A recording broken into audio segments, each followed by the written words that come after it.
নমস্কার বন্ধুরা, আশা করছি তোমরা সকলে খুব ভালো আছো। তোমাদের ভালোবাসায় ও আশীর্বাদে আমিও কিন্তু খুব ভালো আছি। কোচবিহারের একটি ছোট্ট গ্রাম থেকে আমি রাখি তোমাদের সাথে আবারও নতুন ব্লগ ভিডিও নিয়ে চলে এসেছি। আজকের বারটি হলো মঙ্গলবার, এখন বাজে কিন্তু প্রায় 8টা। আজকে আমি তোমাদের সাথে 8টা থেকেই ভিডিওটা শুরু করলাম। ঘুম থেকে উঠতে আমার অনেকটাই লেট হয়, তার জন্য আমি লেট করেই তোমাদের সাথে ভিডিওটা আমি শুরু করি। তো এখন আমি বাসি বিছানাটা তুলে নিচ্ছি। বাসি বিছানা তুলে আরও যে বাকি কাজকর্মগুলো আছে আমার, সেগুলোও তোমাদের সাথে তুলে ধরবো। তো আমার ওদিকে বিছানা গোছানো কমপ্লিট হয়ে গেছে, এখন ঝাড়টার দিয়ে রেখে দিচ্ছি। আমার ওইদিকে বিছানা তোলা কমপ্লিট হয়ে গেছে, তারপর আমি চা খেয়ে নিচ্ছি। চা খেয়ে সোজা কিন্তু চলে এসেছি রান্নাঘরে। এখন বাজে কিন্তু প্রায় ধরো 9:30টার কাছাকাছি। তো অনেকটাই কিন্তু বেলা হয়ে গেছে। আমি এদিকে গ্যাসের মধ্যে ভাতটা বসিয়ে দিচ্ছি। রান্নাবান্নাগুলো যদি তাড়াতাড়ি করা যায় তাহলে দুপুরের রান্নাবান্নাটা অনেক তাড়াতাড়ি হয়ে যাবে। তো আমি এদিকে ভাত বসিয়ে দিয়ে তারপর কিন্তু সবজি কেটে নিচ্ছি। কাজের ফাঁকে ফাঁকে কিছু কথা তোমাদের সাথে শেয়ার করি। আমার যারা গুরুজন ব্যক্তিরা আছো তাদেরকে জানাই অনেক অনেক প্রণাম। আমার যারা সমবয়সীরা আছো তাদেরকে জানাই বুক ভরা ভালোবাসা। তোমাদের ভালোবাসা ও আশীর্বাদে আমি কিন্তু অনেক দূর এগোতে পারছি, শুধুমাত্র তোমাদের জন্য। এইভাবেই সবসময় আমার পাশে থাকার অনুরোধ রইল। শীতকালে কোনো সবজির অভাব থাকে না, যেমন এখানে পটল আছে, আলু আছে, মূলো আছে, ডাঁটা আছে, সব কিছু দিয়ে আমি আজকে শুটকি মাছের চচ্চড়ি রান্না করব। আমার ওইদিকে উনুন ধরানো হয়ে গেছে, আর আমি ওইদিকে কিন্তু পটলটাও ভেজে নিচ্ছি। সোনের চালের ভাত হতে কিন্তু অনেকটাই টাইম লাগে। পেছন থেকে যে চালটা পাই আমরা সেটা কিন্তু খাই, তো সেই চালটা খেতে কিন্তু ভালোই লাগে। তো যাই হোক, আমার এদিকে মাছ ঝরানো কমপ্লিট হয়ে গেছে, আর এদিকে কিন্তু আমার পটলটাও কিন্তু প্রায় ভাজা ভাজা হয়েও গেছে। রান্না করতে কিন্তু খুবই ভালো লাগে, আর উনুনের রান্না কিন্তু অনেক তাড়াতাড়ি হয়ে যায় গ্যাসের থেকে। তো অনেকটাই আজকে তাড়াহুড়া লেগে গেছে। তো ওইদিকে আমার পটলটা ভাজা হয়ে গেছে, আর এইদিকে কিন্তু আমার শুটকি মাছের চচ্চড়িটাও কিন্তু হয়ে গেছে।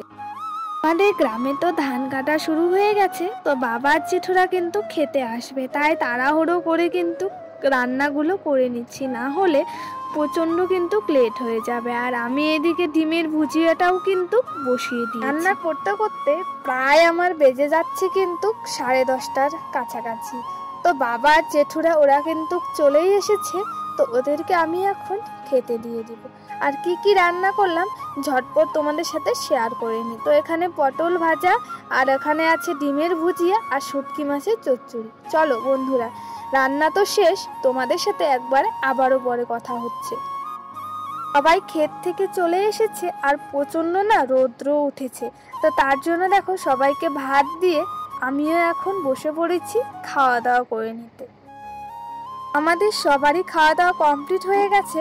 খাওয়া দাওয়া করে থালা বাসনগুলো ধুয়ে আমি কিন্তু আবারও চলে এসেছি রান্নাঘরে। সকালবেলা ভাত রান্না করেছিলাম গ্যাসের মধ্যে, এখন গ্যাসের উনুনটা আমি এখন মুছে নিচ্ছি, তাহলেই কিন্তু রান্নাবান্নার দিকে কাজগুলো শেষ হয়ে যাবে। আমি সার্ফ দিয়ে ধুয়ে নিয়েছি, তারপর শুকনো যে ন্যাকড়া আছে সেটা দিয়ে আমি এখন মুছে পরিষ্কার করে নিচ্ছি। সবারই একটা লাইক আমাদের অনেক গুরুত্বপূর্ণ, আমার যে আরো বন্ধুরা আছে তাদের কাছে পৌঁছে যাবে। তোমরা সবাই যে আমাকে এত সুন্দর সুন্দর কমেন্ট করো, তোমাদের কমেন্ট পড়তে আমার খুবই ভালো লাগে। তাছাড়া আমার ভিডিও বানাতে আরো বেশি হয় আগ্রহী হতে। সাধারণ ঘরের মেয়ে হয়ে মাঠের কাজ থেকে শুরু করে ঘরের কাজগুলো কিভাবে দুটো দিক ম্যানেজ করে রাখি সেটাই আজকে তোমাদের সাথে শেয়ার করছি। খেতে তো ধান পেকে গেছে, সেই ধান কেটে মা কিন্তু সিদ্ধ করে নিয়েছে, আর এখন এদিকে আমি মেলে দিচ্ছি। তারপর চলে এসেছে ভাইস্তা। ভাইস্তা কিন্তু আমার সাথে সবসময়ই থাকে। তো ও ওড়না দিয়ে চলে এসেছে উঠোনে, বলছি যে প্রচুর রোদ, তুই যা ঘরের দিকে, তারপর আমি ধানটা মেলে আসছি তোর কাছে। ওইদিকে ধান ঘাটা হয়ে গেছে, তারপর বাবা বাজার থেকে রুই মাছ নিয়ে চলে এসেছি। এখন মাছটাকে আমি ভালো করে পরিষ্কার করে ধুয়ে নিচ্ছি। আর যত ভালো করে মাছটা ধোয়া হবে তত কিন্তু ভালো হয় খেতে। আমাদের ওইদিকে মাছ ধোয়া কমপ্লিট হয়ে গেছে। তারপর আমি আর মা মিলে এখন দুজনে ডাঁটা শাক তুলে নিচ্ছি। তো কাকু না অনেক ডাঁটা শাক ফেলেছে, তো সেখান থেকেই আমরা ডাঁটা শাক তুলে নিচ্ছি। শীতকালে যেমন ডাঁটা শাক, মূলো শাক সব কিন্তু পাওয়া যায়, আর গরমের কালে কিন্তু এগুলো শাক কিন্তু পাওয়া যায় না। তাই আমি আর মা মিলে দুজনেই এখন শাকগুলো তুলে নিচ্ছি। কালে অনেক সবজি পাওয়া যায়, সবজির কিন্তু এখন অভাব হয় না। এখন বাজে কিন্তু প্রায় 11টা বন্ধুরা। তো আমার ওদিকে রান্না বান্না সমস্ত কিছু কমপ্লিট হয়ে গেছে। তো এখন যাচ্ছি আমি ধান কাটতে। তো আমি আর এই যে ভাইস্তা মিলে দুজনেই যাচ্ছি জমিতে। তো চলো সবটাই তোমাদের সাথে তুলে ধরার চেষ্টা করব। আমাদের গ্রামে কিন্তু ধান কাটা শুরু হয়ে গেছে, আর আমার ওইদিকে সমস্ত কিছু কাজ বাজ সেরে তারপর কিন্তু আমি চলে এসেছি জমিতে। আর দেখো সবারই কিন্তু ধান কাটা কিন্তু প্রায় কমপ্লিট হয়ে গেছে।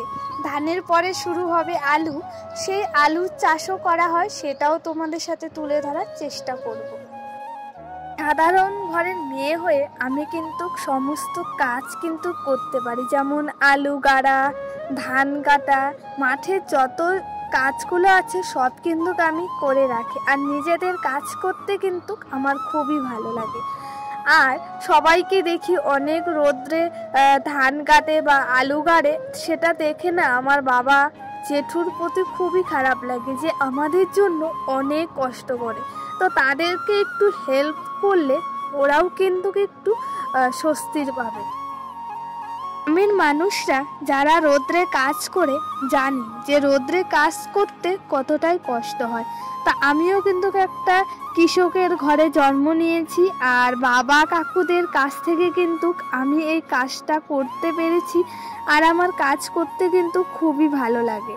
তো তাছাড়া দেখো আমি ধানটা কেটে নিচ্ছি, তাহলে কিন্তু ওদের কিন্তু অনেকটাই হেল্প হয়ে যাবে।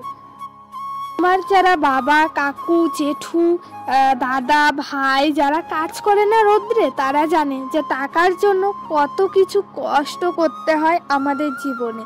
তার জন্য দেখো আমিও আজকে চলে এসেছি খেতে ধান কেটে নিচ্ছি। আর সবাইকে দেখে কিন্তু খুবই খারাপ লাগে যে মানুষরা অনেক কষ্ট করে রোদ্রে কাজবাজ করতে হয়।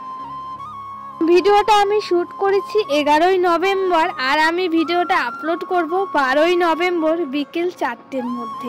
তোমরা যে যখনই সময় পাবে সময়ের মধ্যে ভিডিওটা দেখে নিও। দুপুর বন্ধুরা, দুপুরে আজকে কি রান্না হলো সেটা তোমাদের সাথে শেয়ার করছি। তো এদিকে ডাঁটা শাক, মাছের তরকারি, ফুলকপি আলু দিয়ে, আর হয়েছে শুটকি মাছের চচ্চড়ি, সেটা সকালবেলার জন্য। খাওয়া দাওয়া করে কিছুক্ষণ রেস্ট নিয়ে আবারও তোমাদের সামনে চলে এসেছি। এখন বাজে কিন্তু বিকেল 4টে। তো বাবা জেঠুরা ওইদিকে টিভি দেখছে, তাই আমি কথাটা মিউট করে রাখলাম। আজকে গ্রামের ভিডিও তোমাদের সাথে শেয়ার করলাম। কেমন লাগলো অবশ্যই কমেন্ট করে জানিও। ভালো লাগলে অবশ্যই তোমরা লাইক কমেন্ট শেয়ার সাবস্ক্রাইব করে দেবে। আর কথায় যদি কোথাও ভুল ত্রুটি হয় সেটাও ক্ষমা করে দেবে। এটা আজকে আমি বিকালেই শেষ করছি। সবাই ভালো থেকো, সুস্থ থেকো। তোমাদের সাথে নতুন ভিডিও দেওয়ার চেষ্টা করব। টাটা বন্ধুরা।